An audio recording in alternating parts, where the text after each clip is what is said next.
Welcome to my amazing session NCERT full explanation में। तो friend अभी तक हम लोगों ने केमिकल कोऑर्डिनेशन एंड इंटीग्रेशन का 4 लेक्चर कंप्लीट कर लिया। ओके, तो अब आपका ये 5th लेक्चर। तो चलिए बिना टाइम वेस्ट के हम लेक्चर को स्टार्ट करते हैं। So let's get start with the thymus gland. Okay, आपका थाइमस ग्लैंड। तो इसमें देखते हैं कि the thymus gland is a lobular structure located between lungs behind sternum on the ventral side of aorta. ठीक है, जो आपका थाइमस ग्लैंड है ये एरोटा के वेंट्रल साइड पर स्टर्नम के पीछे, ठीक है, लंग्स के बीच लोकेटेड है। क्या है? लोब्यूलर स्ट्रक्चर है। ठीक है, क्या है? एक लोब्यूलर स्ट्रक्चर है। The thymus plays a major role in the development of immune system. ठीक है, थाइमस ग्लैंड इम्यून सिस्टम के डेवलपमेंट में एक मेजर रोल प्ले करती है। ठीक है, जो आपकी थाइमस ग्लैंड है ये इम्यून सिस्टम के डेवलपमेंट में मेजर रोल प्ले करती है। This gland secretes the peptide hormones called thymosins. ठीक है, ये जो ग्लैंड है ये पेप्टाइड हार्मोन सिक्रीट करते हैं जिसको हम लोग क्या बोलते हैं? थाइमोसिन्स बोलते हैं। ठीक है, क्या बोलते हैं उसको? हम थाइमोसिन बोलते हैं। Thymosin play major role in the differentiation of T lymphocytes which provide cell mediated immunity. ठीक है, जो आपका थाइमोसिन है ये टी लिम्फोसाइट्स के डिफरेंशिएशन में मेजर रोल प्ले करते हैं एंड जो सेल मेडिएटेड इम्यूनिटी प्रोवाइड करते हैं। ठीक है, आपका जो थाइमोसिन है वो टी लिम्फोसाइट के डिफरेंशिएशन में मेजर रोल प्ले करते हैं एंड जो सेल मेडिएटेड इम्यूनिटी प्रोवाइड करती है। In addition thymosins also promote production of antibodies to provide humoral immunity. ठीक है, इसके बाद थाइमोसिन आपका ह्यूमरल इम्यूनिटी के लिए एंटीबॉडीज की प्रोडक्शन को भी प्रमोट करते हैं। ठीक है, इसके बाद आपका जो थाइमोसिन है ये ह्यूमरल इम्यूनिटी के लिए एंटीबॉडीज की प्रोडक्शन को भी प्रमोट करते हैं। समझ में आ गया आपको इतना? तो आगे देखते हैं कि thymus is degenerated in old individuals resulting in a decrease production of thymosins. ठीक है, बढ़ती एज के साथ थाइमस डिजेनरेट होने लगता है, उसके बाद थाइमोसिन का प्रोडक्शन डिक्रीज होता है। ठीक है, जब इसकी एज बढ़ती है तो उसके बाद थाइमस का डिजेनरेट होने लगता है, उसके बाद थाइमोसिन का प्रोडक्शन डिक्रीज हो जाता है। As a result the immune response of old person become weak. ठीक है, इसके रिजल्ट में क्या होता है कि ओल्ड पर्सन में इम्यून रिस्पॉन्स जो है वीक हो जाती है। ठीक है, ओल्ड एज के पर्सन में क्या हो जाता है? इम्यून रिस्पॉन्स वीक हो जाती है। समझ में आ गया आपको? तो चलिए अब नेक्स्ट ग्लैंड को देखेंगे। क्या है आपका? Adrenal gland. ठीक है, आपका एड्रीनल ग्लैंड। तो इसमें देखते हैं फ्रेंड क्या है कि our body has one pair of adrenal glands one at the anterior part of each kidney. ठीक है, हमारे बॉडी में प्रत्येक किडनी के एंटीरियर पार्ट में एक पेयर एड्रीनल ग्लैंड होती है। ठीक है, हमारे बॉडी में प्रत्येक किडनी के एंटीरियर पार्ट में एक पेयर क्या होती है? एड्रीनल ग्लैंड होती है। The gland is composed of 2 types of tissues. The centrally located tissue is called the adrenal medulla and outside this lies the adrenal cortex। ठीक है, ग्लैंड 2 टाइप्स के टिश्यू से बनी होती है। ठीक है, जो आपकी एड्रीनल ग्लैंड है ये 2 टाइप्स के टिश्यू से बनी होती है। तो इस पहले वाले को हम लोग क्या बोलते हैं कि ग्लैंड के सेंट्रल में प्रेजेंट है। ठीक है, जो ग्लैंड के सेंट्रल में प्रेजेंट है टिश्यू उसको हम लोग एड्रीनल मेडुला कहते हैं। ठीक है, ग्लैंड के सेंट्रल में प्रेजेंट टिश्यू को हम लोग एड्रीनल मेडुला बोलते हैं एंड जो आउटसाइड प्रेजेंट है टिश्यू को उसको हम लोग क्या बोलते हैं? एड्रीनल कॉर्टेक्स बोलते हैं। ठीक है, समझ में आ गया? आउटसाइड प्रेजेंट टिश्यू को हम लोग क्या बोलते हैं? एड्रीनल कॉर्टेक्स कहते हैं। समझ में आ गया आपको इतना? तो आगे देखते हैं कि under production of hormones by the adrenal cortex alters carbohydrate metabolism causing acute weakness and fatigue leading to a disease called Addison disease. ठीक है, एड्रीनल कॉर्टेक्स द्वारा हार्मोन के अंडर प्रोडक्शन के कारण कार्बोहाइड्रेट मेटाबॉलिज्म पर अपोजिट इफेक्ट पड़ता है जिसके कारण बहुत ज्यादा वीकनेस एंड थकावट फील होती है। ठीक है, एंड इस डिजीज को हम लोग क्या बोलते हैं? एडिशन डिजीज बोलते हैं। ठीक है, इसको हम लोग क्या बोलते हैं? एडिशन डिजीज बोलते हैं। समझ में आ गया आपको? तो आगे देखते हैं क्या है इसमें एनसीईआरटी में क्या दिया हुआ है कि the adrenal medulla secrete 2 hormones called adrenaline और इपिनेफ्रिन एंड नॉर एड्रेनालिन और नॉरपाइनेफ्रिन। ठीक है, क्या होता है फ्रेंड कि एड्रीनल मेडुला 2 टाइप के हार्मोन सिक्रीट करता है। ठीक है, जो आपका एड्रीनल मेडुला है वो 2 टाइप के हार्मोन सिक्रीट करता है जिन्हें हम लोग क्या बोलते हैं? एड्रेनलिन बोलते हैं। ठीक है, एक को क्या बोलते हैं? एपिनेफ्रिन बोलते हैं एंड नॉर एंड्रिलिन। ठीक है, नॉर एंड्रिलिन या नॉर एपिनेफ्रिन कहते हैं। ठीक है, नॉर एपिनेफ्रिन कहते हैं। समझ में आ गया आपको? इसको याद कर लीजिएगा, इंपॉर्टेंट है। ठीक है, आगे देखते हैं कि these are commonly called as catecholamines ठीक है, इसको हम लोग क्या बोलते हैं कॉमनली, कैटाकॉलमिनस बोलते हैं। ठीक है, इसे कॉमनली हम लोग क्या बोलते हैं, कैटाकॉलमिनस कहते हैं। ठीक है, समझ में आ गया आपको। आगे देखते हैं कि adrenaline and noradrenaline are rapidly secreted in response to stress of any kind and during emergency situations and are called emergency hormones or hormones of fight or flight. ठीक है, क्या होता है फ्रेंड कि हम लोग क्या करते हैं कि जो आपका एड्रेनालिन है, ठीक है, आपका जो एड्रेनालिन है एंड नॉर एड्रेनालिन किसी भी टाइप के स्ट्रेस या ड्यूरिंग इमरजेंसी रैपिडली सिक्रीट होते हैं, इसी कारण ये इमरजेंसी हार्मोन या फ्लाइट हार्मोन्स कहलाते हैं। ठीक है, ये रैपिडली ड्यूरिंग इमरजेंसी में सिक्रीट होते हैं, इसीलिए हम इसको क्या बोलते हैं, इमरजेंसी हार्मोन्स या फ्लाइट हार्मोन्स बोलते हैं। ठीक है, तो these hormones increase alertness, pupillary dilation, pilo erection, raising affairs, sweating etcetera. ठीक है, क्या होता है कि ये हार्मोन्स, ठीक है, ये हार्मोन्स अल्टरनेस, ठीक है, alertness, pupillary dilation, pilo erection, raising affairs. Raising affairs का मतलब समझते हैं आप, रोंगटे खड़े हो जाना। कभी आप डरावनी चीज देख सुने होंगे कभी भी, तो आपके मतलब ऐसे देखे होंगे कि हाथ पैर के आपके रोंगटे खड़े हो जाते हैं। ठीक है, तो इसी को हम लोग क्या बोलते हैं, रेजिंग ऑफ हेयर्स। ठीक है, स्वेटिंग होने लगता है, ये सब क्या हो जाता है, इंक्रीज हो जाता है। ठीक है, ये सब इंक्रीज हो जाता है।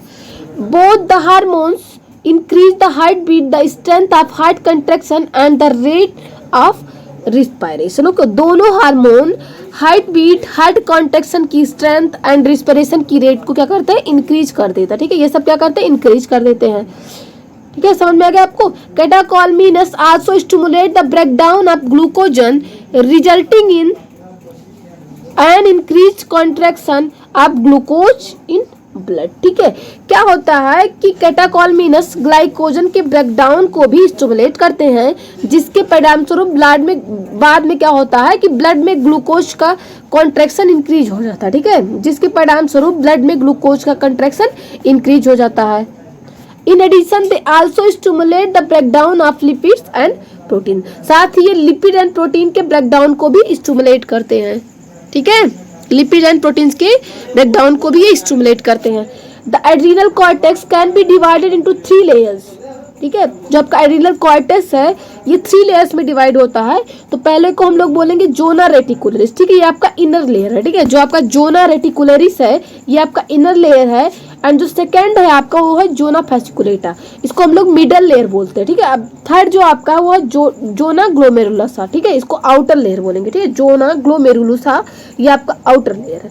तो आपका एड्रिनल कॉर्टेक्स को 3 लेयर में जो डिवाइड किया गया है, तो पहला आपका है जोना रेटिकुलरिस, सेकंड जो है जोना फैसिकुलेटा, एंड जो थर्ड है आपका वो है जोना ग्लोमेरुलसा। ठीक है, तो आपका जो जोना रेटिकुलरिस है वो इनर लेयर है, एंड जो जोना फैसिकुलेटा ये मिडल लेयर है, एंड जोना ग्लोमेरुलसा ये क्या है, आउटर लेयर है। समझ में आ गया आपको।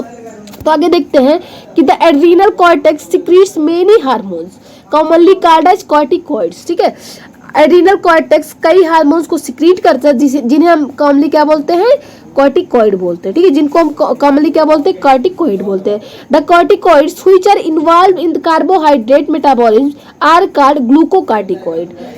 क्या होता है कि कॉर्टिकॉइड कार्बोहाइड्रेट के मेटाबॉलिज्म में इन्वॉल्व होते हैं, तो उसको हम लोग क्या बोलते हैं, ग्लूकोकॉर्टिकॉइड कहते हैं। ठीक है, उनको हम लोग क्या बोलते हैं, ग्लूकोकॉर्टिकॉइड बोलते हैं।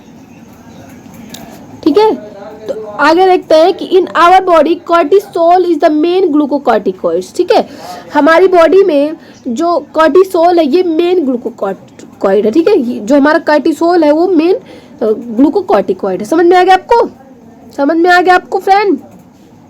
तो आगे देखते हैं क्या है कि कार्टिकॉइड which regulate the balance of water and electrolytes in our body are called mineralocorticoids। ठीक है, क्या होता है कि हमारे बॉडी में कार्टिसोल मेन ग्लूकोकार्टिकॉइड है, जो हमारे बॉडी में वाटर एंड इलेक्ट्रोलाइट बैलेंस को रेगुलेट करते हैं। ठीक है, ये हमारे बॉडी में क्या करते हैं, वाटर एंड इलेक्ट्रोलाइट बैलेंस को रेगुलेट करते हैं। इन्हें हम लोग क्या बोलते हैं, मिनरलोकॉर्टिकॉइड बोलते हैं। ठीक है, इनको हम लोग क्या बोलते हैं, मिनरलोकॉर्टिकॉइड बोलते हैं। ठीक है, तो aldosterone is the main mineralocorticoid in our body. हमारे बॉडी में एल्डोस्टेरोन जो है आपका, एल्डोस्टेरोन ये मेन मिनरलोकॉर्टिकॉइड है। ठीक है, ये मेन मिनरलोकॉर्टिकॉइड है। ठीक है, तो आगे देखते हैं कि glucocorticoids stimulate gluconeogenesis.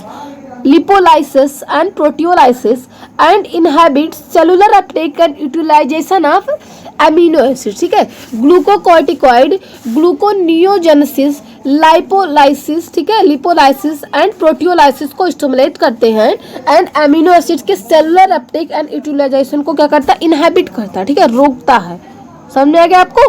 Cortisol is also involve in maintaining the cardiovascular system as well as the kidney function, ठीक है।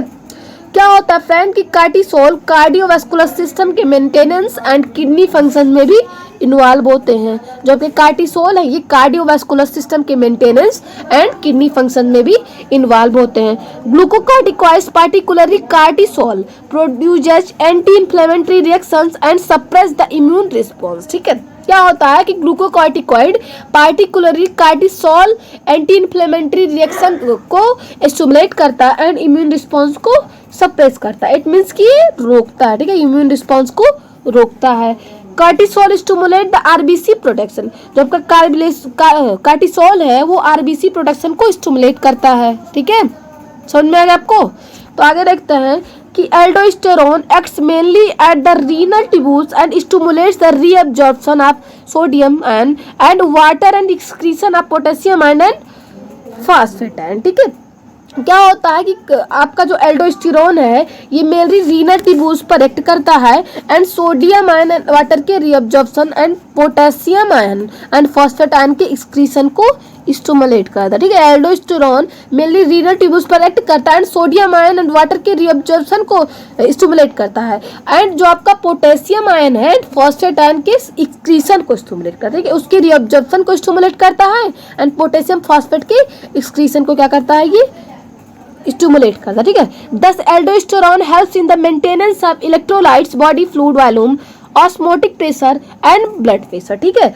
आपका जो एल्डोस्टेरोन है सिमिलरली क्या करता है कि electrolyte body fluid volume osmotic pressure and blood pressure को मेंटेन रखने में हेल्प करता है। Small amounts of androgenic steroid are also secreted by the adrenal cortex which play a role in the growth of axial hair, pubic hair and facial hair during puberty, ठीक है।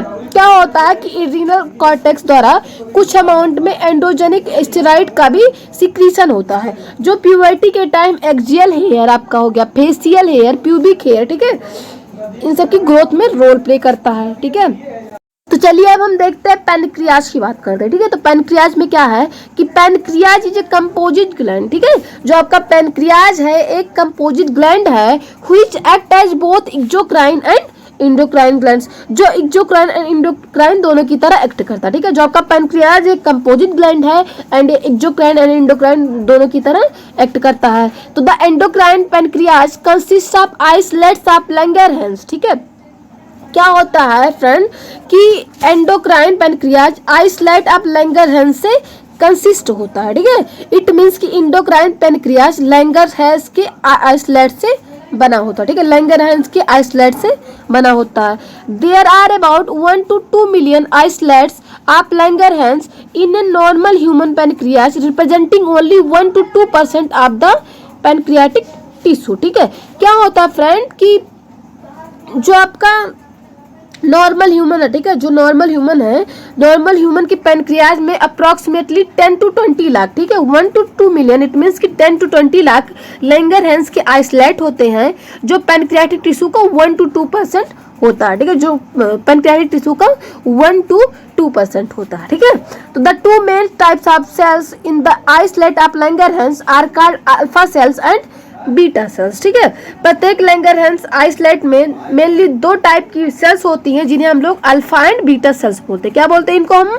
Alpha and beta sales बोलते हैं। तो the alpha cells secrete A hormone called glucagon wheel the beta cells secrete insulin.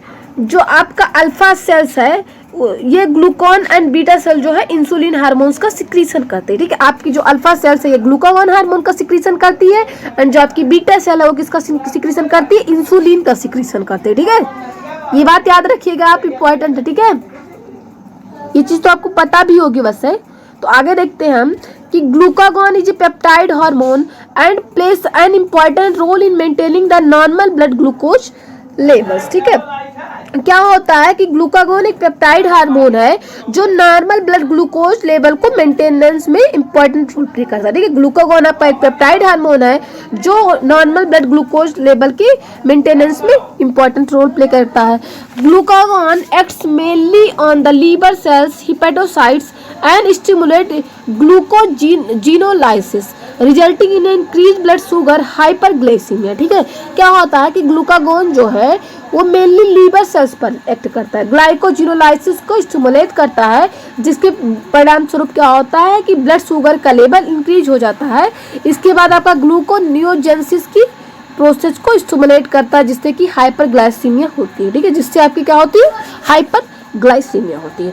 Liver cell को हम लोग क्या बोलते हैं, हिपेटोसाइट्स बोलते हैं। ठीक है, लीवर के सेल्स को हम लोग क्या बोलते हैं, हिपेटोसाइट्स बोलते हैं। ये इंपॉर्टेंट याद रखिएगा, बहुत छोटी सी बात है लेकिन तब भी याद रखिएगा। ठीक है, तो आगे देखते हैं कि in addition this hormones stimulates the process of gluconeogenesis which also contributes to hyperglycaemia. ठीक है, क्या होता है फ्रेंड कि ग्लूकागोन सेलुलर ग्लूकोज की अपटेक, ठीक है, ग्लूकागोन जो है वो सेलुलर ग्लूकोज की अपटेक एंड यूटिलाइजेशन को रिड्यूस करता है।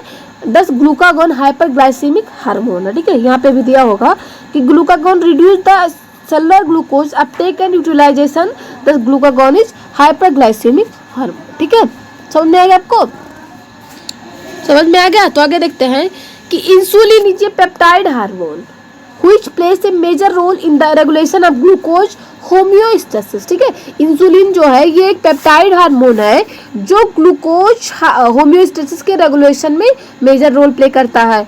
Insulin acts mainly on hepatocytes and adipocytes cell of adipose tissue and enhances cellular glucose. ठीक है, अपटेक एंड यूटिलाइजेशन। ठीक है, क्या होता है फ्रेंड कि इंसुलिन जो है, ठीक है, insulin mainly hepatocytes and adipocyte पर एक्ट करता है and cellular glucose uptake and utilisation को भी इंक्रीज करता है। ठीक है, and cellular glucose uptake and utilisation को भी क्या करता है, ये इंक्रीज करता है। समझ में आ गया। तो आगे देखते हैं कि as a result there is a rapid movement of glucose from blood to hepatocytes and adipocyte resulting in decrease blood glucose level hypoglycaemia. ठीक है, क्या होता है फ्रेंड कि as a result glucose rapid movement से ब्लड हिपेटोसाइट्स एंड एडिपोसाइट में जाता है एंड ब्लड ग्लूकोज का लेवल कम हो जाता है, हाइपोग्लाइसीमिया जिसको बोलते हैं। ठीक है, जब अगर ब्लड ग्लूकोज का लेवल कम हो जाएगा तो हाइपोग्लाइसीमिया। ठीक है, insulin also stimulates conversion of glucose to glycogenesis in the target cells. ठीक है, क्या होता है कि इंसुलिन टारगेट सेल्स में ग्लूकोज से ग्लाइकोजन बनने की प्रोसेस को भी स्टिमुलेट करता है। ठीक है, इंसुलिन टारगेट सेल्स में ग्लूकोज से ग्लाइकोजन बनने की प्रोसेस को भी स्टिमुलेट करता है। The glucose homeostasis in blood is thus maintained jointly by the two insulin and glucagons. ठीक है, क्या होता है कि ब्लड में ग्लूकोज होम्योस्टेसिस का रेगुलेशन जॉइंटली दो हार्मोन इंसुलिन एंड ग्लूकागोन द्वारा होता है। ठीक है, ग्लूकागोन द्वारा होता है। समझ में आ गया आपको। तो आगे देखते हैं कि prolonged hyperglycaemia leads to a complex disorder called diabetes mellitus which is associated with loss of glucose through urine and formation of harmful compounds known as ketone bodies. ठीक है, क्या होता है फ्रेंड कि लंबी एज तक हाइपरग्लाइसीमिया होने पर डायबिटीज मेलिटस हो सकती है। ठीक है, डायबिटीज मेलिटस डिसऑर्डर हो जाती है। समझ में आ गया। अगर लंबी एज तक आपको हाइपरग्लाइसीमिया हो गई तो उसके बाद आपको डायबिटीज मेलिटस डिसऑर्डर हो जाती है, जो यूरिन के साथ ग्लूकोज का लॉस एंड हार्मफुल कंपाउंड जैसे कीटोन बॉडीज के फॉर्मेशन से जुड़ी होती है। Diabetic patients are successfully treated with insulin therapy. ठीक है, डायबिटिक जो पेशेंट होते हैं वो इंसुलिन द्वारा सक्सेसफुली ट्रीट किया जाता है। ठीक है, जो डायबिटिक पेशेंट है वो इंसुलिन थेरेपी द्वारा ट्रीट किया जाता है। ठीक है, तो आज का लेक्चर हम यहीं पे समाप्त करते हैं फ्रेंड। Thank you.